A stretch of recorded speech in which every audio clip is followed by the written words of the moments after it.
Assalamualaikum warahmatullahi wabarakatuh. Perkenalkan, kami dari kelompok 4, yaitu yang beranggotakan yang pertama Linda Ayu Karisma, yang kedua Yusril Dwi Mahendra, dan yang ketiga Wildan Zainul Ramdan akan menjelaskan materi Bapak yang kelompok 4 yang bertemakan SDM penyelenggaraan event organizer. Yang pertama, kami akan membahas tentang penyelenggaraan sumber daya manusia atau penyelenggaraan event. Sumber daya yang terpenting dalam suatu organisasi adalah sumber daya manusia, yaitu orang-orang yang memberikan tenaga, bakat, pikiran, kreativitas, dan usaha mereka pada organisasi. Yang di dalamnya itu terdapat manajemen personalia. Yang dibutuhkan di dalamnya yaitu perencanaan atau planning, terus pengorganisasian, pengarahan, controlling, dan yang terakhir yaitu pemeliharaan. Ya. Terus fungsi dari manajemen yang pertama yaitu melaksanakan agar lebih efektif dan efisien. Selanjutnya mengelola perusahaan agar saling berkomunikasi dan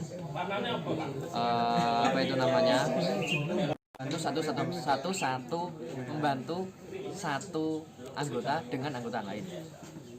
Selanjutnya, event organizer merupakan kegiatan pengorganisasian sebuah kegiatan mulai dari perencanaan sampai pengawasan secara terstruktur atau terkonsep. Subbab yang kedua yaitu struktur organisasi event. Yang dibutuhkan di dalamnya yang pertama struktur organisasi event yang fokus pada fungsi. Yang kedua struktur organisasi event yang fokus pada program. Dan yang terakhir struktur organisasi berdasarkan permintaan penyelenggaraan. Operasional pelayanan pendukung bertugas pelayanan terhadap produk, barang, dan jasa. Selanjutnya administrasi dengan bagian marketing. Bagian administrasi menurunkan bagian menjadi kecil sesuai kebutuhan event. Misalnya administrasi umum, pegawaian, rekrutmen, orientasi pegawai, dan penggajian. Selanjutnya ini untuk satu fungsi utama penyelenggaraan event yaitu menjadi dalam sebuah bidang yang akan membantu terselenggaranya sebuah event tergantung pada kebutuhan setiap divisi yang dimilikinya. Seperti itu. Selanjutnya akan dilanjutkan Mbak Linda. Selanjutnya saya akan menjelaskan mengenai kebutuhan staf. Jumlah kebutuhan sumber daya dalam setiap event tergantung dari rencana strategi yang disesuaikan dengan tujuan yang ingin dicapai oleh event organizer tersebut. Nah, beberapa langkah untuk menentukan kebutuhan staf pada penyelenggaraan sebuah event, yaitu yang pertama, memilih program dan rencana operasional ke dalam beberapa tugas pokok, sehingga kita memahami bagaimana program itu dan apa saja yang akan dibutuhkan di dalamnya. Yang kedua yaitu menentukan berapa jumlah orang yang dibutuhkan untuk melakukan tugas tersebut. Kita memperkirakan dengan adanya kegiatan perencanaan tersebut, berapa orang yang kita butuhkan untuk melaksanakan kegiatan tersebut. Dan yang ketiga yaitu membuat daftar orang-orang dan tenaga ahli yang tepat untuk membentuk tim yang kuat dalam penyelenggaraan event. Dan yang terakhir yaitu memilih orang-orang dan membentuk tenaga ahli yang tepat untuk terselenggaranya event tersebut, sehingga dengan adanya staf yang sesuai dan kebutuhan yang tepat akan tercapai tujuan yang diinginkan dalam pelaksanaan event organisasi tersebut. Terima kasih. Selanjutnya akan dijelaskan oleh Mas Wildan Zainul Ramdan. Selanjutnya melanjutkan dari presentasi Mas Yusri sama Mbak Linda, yaitu sekarang kita masuk kepada sub rekrutmen dan seleksi. Yang pertama dalam tahap rekrutmen ini yang perlu kita perhatikan adalah rekrutmen biaya, rekrutmen sukarelawan, dan rekrutmen seleksi.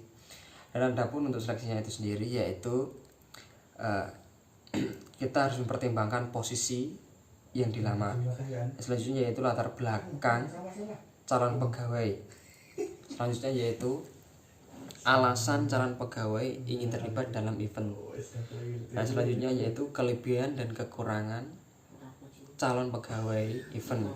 Setelah terakhir yaitu jenis kebutuhan khusus yang harus disediakan bagi calon pendaftar anggota event. Sub selanjutnya yaitu seputar teknik membangun tim bagi sukarelawan. Yang pertama yaitu harus mempertimbangkan jumlah tim, dan jumlah tim tersebut dapat ditentukan berdasarkan skala event. Selanjutnya yaitu tim diberikan pelatihan sesuai dengan bidang keterampilan yang akan dihadapi. Selanjutnya yaitu sukarelawan dan staf harus saling memberikan semangat satu sama lain. Yang keempat yaitu membangun komunikasi secara vertikal dan horizontal. Selanjutnya yaitu staf dan sukarelawan harus memiliki tanggung jawab yang sama rata untuk kegiatan event tersebut. Yang terakhir yaitu setiap anggota tim menerima penghargaan atas hasil yang telah dicapai. Seperti itu. Selanjutnya terima kasih. Ya mungkin itu yang dapat kami sampaikan untuk kesempatan pada kali ini. Adapun mungkin dari Bapak dosen ataupun dari teman-teman sekalian yang mungkin ada kurang kejelasan, bisa disampaikan lewat forum diskusi, lalu kemudian kita diskusikan untuk menemukan jawaban dari kekurang pahaman atau kurang tahuan tersebut. Mungkin itu yang dapat kami sampaikan. Sekian, wassalamualaikum warahmatullahi wabarakatuh.